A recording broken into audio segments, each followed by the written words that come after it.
Fuqarolar murojaatlarini tinglash, ularning muammolariga yechim topish har bir davlat idorasi rahbarining ustuvor vazifalaridan biridir. Shu maqsadda O'zbekiston Respublikasi Bosh prokuraturasi huzuridagi Majburiy ijro byurosi Farg'ona viloyati boshqarmasida murojaatlar bilan ishlash bo'yicha tizimli ishlar yo'lga qo'yilgan bo'lib, bu borada amaliy choralar ko'rilmoqda. Buni Bag'dod tumanida viloyat boshqarmasi boshlig'i tomonidan o'tkazilgan sayyor qabul misolida ham yaqqol ko'rish mumkin. Qabul davomida fuqarolar tomonidan berilgan har bir murojaat batafsil o'rganilib, qonun doirasida ijobiy hal etish choralari ko'rildi.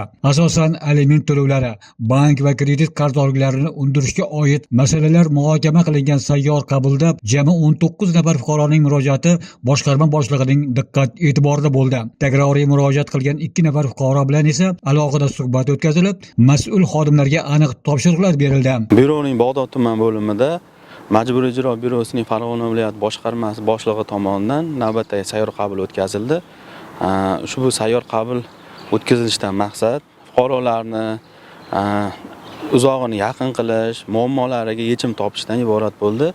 Ushbu sayyor qabul davomida 19 nafar fuqarolarning muammolari joyida eshitildi.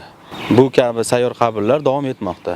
Xalqqa yaqinlik ishonch yaratadi. Majburiy ijro byurosi Farg'ona viloyati boshqarmasi boshlig'i tomonidan Bag'dod tumanida o'tkazilgan sayyor qabul ham ana shu maqsadga xizmat qilish bilan ahamiyatlidir. Sayyor qabullar viloyat bo'ylab davom etmoqda.